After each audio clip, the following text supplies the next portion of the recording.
These shoes are absolutely crazy.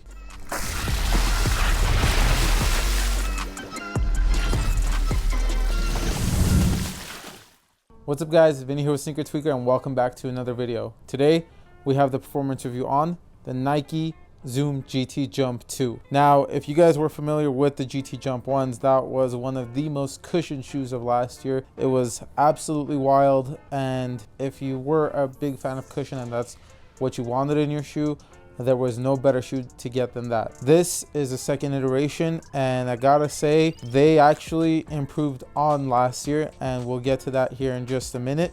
But I had a ton of fun playing in this shoe. It was, I guess, I want to say one of my favorites of the year, but again, there's so many good shoes this year that it's super hard to pick, and we'll just find out what that list looks like at the end of the year as far as the best basketball shoes of 2023.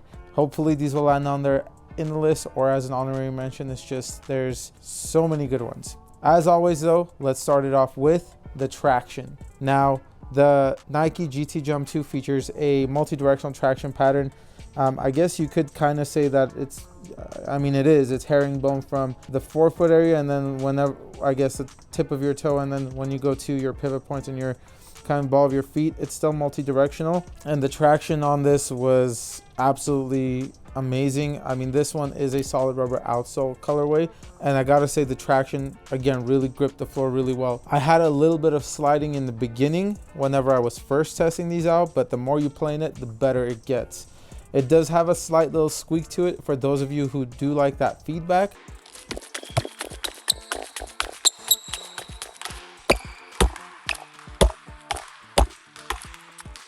And on top of that, the performance in itself was great as well. Dust collection wasn't really an issue. If dust did collect, it's super easy to wipe off. I mean, you can see that the grooves right here, they're pretty, not only just spread apart, but they're decently deep as well. So you're going to be able to use that traction really well without having to wipe too much. However, the only caveat to this traction, the only downside, is the durability. Now, I will say, and I've come to realize, I guess, with the shoes that I've been testing out, and I go through and watch other people's reviews, performance reviews and everything, and they don't seem to necessarily have as much, I guess, wear and tear and fraying on the traction that I have on my shoes. And a lot of that, I will say, has to do with my size and my play style. I play more aggressive, especially when I attack the basket. So for me, playing in these for, I want to say like 2 weeks or so, you already see fraying right here on the outsole. I mean, just the whole strike zone area, you can see that it's starting to wear down. And this part on the medial side in particular, where the ball of my foot is, you can see that these pieces of the outsole are already starting to like rip off. So especially if you're someone that attacks the basket frequently and you put a lot of power into your step, you have an explosive first step, and you do like to go side to side, and you really dig that traction into the ground, I wouldn't say that this traction is going to last you a very long time. And this was just me testing it indoors. This wasn't anything outdoors. So keep that in mind, especially if you're taking these outdoors. You'll probably grind through that traction fairly quickly. Now, the performance of it as far as actual stops and everything is amazing, but that durability for me does seem to be an issue. And again, if you are a bigger player, if you do go side to side and you are an explosive player, that'll probably wear down for you pretty quickly. For the cushion is the absolute craziest part of the shoe, just like the GT Jump 1s. Now, they did, I don't want to say downgrade, but they changed the cushion up a little bit from the first one. So the first one had full-length zoom strobel. It had forefoot zoom as well, and then a heel zoom unit just extra, so it was double stacked. And then you had a Cushlon midsole. This one is a full-length zoom strobel. You have these giant unlocked zoom pods in the forefoot as well, which made this super bouncy. So I mean, court feel is pretty much non-existent, but if you do love bouncy, this has got you covered. And for the heel, you have this giant React. Now the React portion compresses a ton, so if you are wanting that plush sensation, that compression, this is definitely going to give that to you.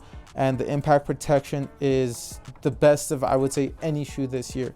So if impact protection is what's most important to you, then you can't get any better than the GT Jump 2s. Now, if you're also wanting court feel, then tough luck. I mean, this isn't going to do that for you. However, there are a ton of other options. This one is just really, really heavily focused on the cushion aspect. Not to mention that the traction on it is also really amazing. It's just that the GT jumps are, again, made to do exactly that.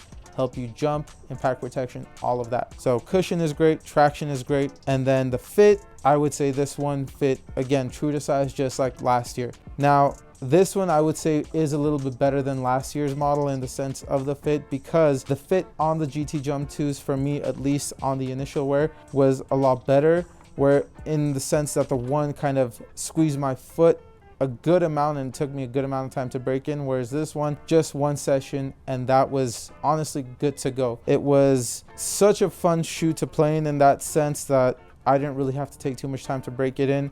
Super bouncy, and I could go side to side. It was amazing in that sense. For the materials and the support, the GT Jump 2 does feature a lino weave upper, just like the Jordan 37, 36, which is super thin, super breathable, but also super supportive. On top of that, you do have these overlays just on the medial side, all around the shoe that's fused, and you have some TPU. And then the shoe, like I said, in itself is super breathable, but also super supportive. There isn't really any shank plate, but if you can see, like right here, it's kind of like the Eclipse plate in a way, just like the Jordan 34, 35, 36, all of those had. And then the unlock zoom is located right in the forefoot, and the base is pretty wide. So it's an absolutely amazing shoe as far as the materials and the support. And with a base this wide, it helps to not roll over your ankles. And especially in a shoe this high off the ground, having this wide base helps it so you don't roll your ankles, because a lot of times that's what happens, especially if you're really high off the ground and the base isn't there, or there's no outrigger, then it's super easy to kind of tip over or roll your ankles. But it wasn't the case with this. This shoe was, I mean, support and everything, I would say was absolutely amazing. The tongue is super thin, and if you can see, like right here, the GT, or I guess the Nike logo right here, there's an opening. It's like a window. Breathability wise, it's super amazing. And then tongue is also super perforated. It's a half booty tongue, so it stays pretty stable. Overall, the shoe in itself was super great as far as the support and the materials. And as for the weight, I mean, this is a very tech heavy shoe, and for a size 9, you're looking at 15.5 ounces, which is actually really good because it's not even a pound. And for something like this, something that has so much cushion, tech, and overall just an amazing shoe, that's super nice. Something I did also forget to mention is this internal heel counter and I guess Achilles pillows, and that really helps with lockdown. And the lockdown, again, I didn't have any heel slippage, anything of the sort, no issues with rolling my ankles. I know a lot of people, I've seen some people, not a lot of people, I've seen some people mention that, you know, they've had issues with rolling their ankles and kind of tipping over. But for me, and I mean, the way I play too, I'd be very prone to rolling my ankles, and that didn't happen to me once. So that in itself is absolutely, I think, amazing. Like this shoe is great. Now for the price, they do retail in at $180, which is the same exact price as the first model.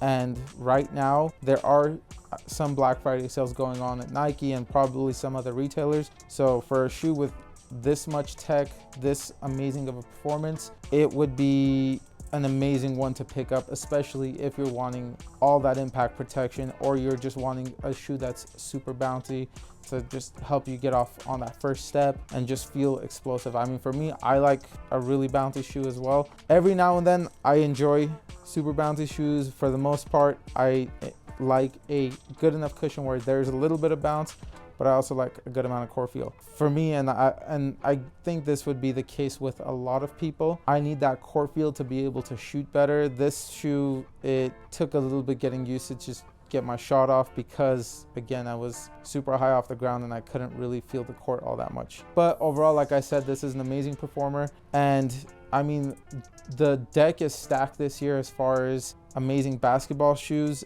and it would be kind of sad to see this one not land on there just because it is like that. So We may actually, I mean, this is my thought, I may actually have to have like a 2-part series as far as the best basketball shoes of this year. So stay tuned for that. And again, if you are wanting to get these, they are probably on sale right now. Now, a lot of people also ask us where we get our basketball socks from. The answer is from Amazon. They come in a pack of 3 that costs just as much as 1 pair of Nike Elite socks. The ones we have are these 2 muted colors, which the white one and the black one, and they are quarter length. So if you guys like quarter length, they have them available in that, but they also have them in the high top version. Like I said, they come in a pack of 3 that costs just as much as the Nike Elites, and these are pretty much the same thing, but without the Nike branding. They're cushioned, they're ventilated, and they're amazing socks, and they last a long time. If you guys do want a pair, hit the link in our description down below and go grab yourselves a pack. Not a pair, grab yourselves a pack. And if you already have played in the Nike GT Jump 2, let us know your experience down below. If there are any other shoes you guys would like us to review, again, comment down below. For more content like this, please like, subscribe, and follow. We'll see you guys in the next one. Peace.